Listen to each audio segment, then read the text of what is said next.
Direction la Martinique, à 6850 km de Paris. Bienvenue à Fort-de-France. Ici se tient le festival IPAF, sur les murs de la ville.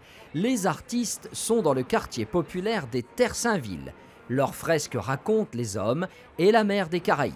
Ici, les membres du collectif Murmure Street avec leur queue de baleine en sac poubelle. On traite de tous les problèmes environnementaux, mais à travers un élément symbolique qui est le sac poubelle.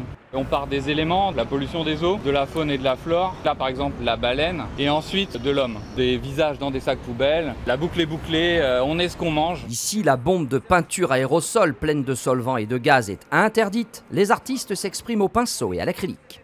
C'est d'abord un travail qui est très proche de notre trait qu'on fait en studio ou pour les collages dans la rue. On a quand même un amour comme ça du dessin. De notre point de vue, en tout cas, là, l'engagement écologique sur le choix des matériaux, c'est une des clés pour nous faire venir. Le but, mettre l'accent sur la biodiversité et sa nécessaire protection.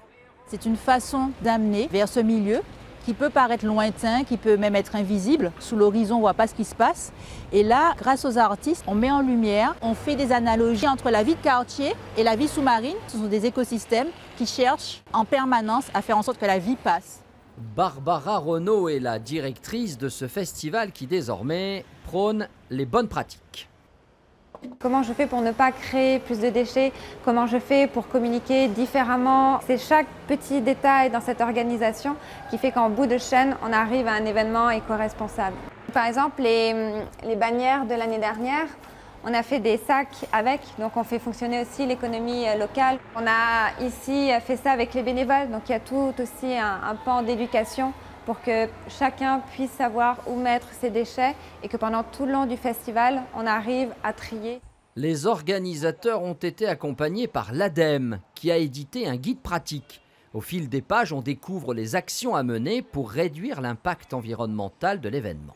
On a dedans des bonnes pratiques, des informations, des outils concrets. On va vraiment avoir un annuaire qui est rangé par thématique. On va avoir demande d'autorisation, vaisselle, déchets. L'idée, c'est de fournir également aux organisateurs d'événements des bonnes adresses, parce que c'est pas évident quand on veut créer un événement responsable de savoir par quel bout prendre les choses et à qui s'adresser. Ce guide est aussi disponible en ligne, bien sûr, pour que petit à petit, des manifestations attractives et plus vertes soient massivement organisées dans l'île.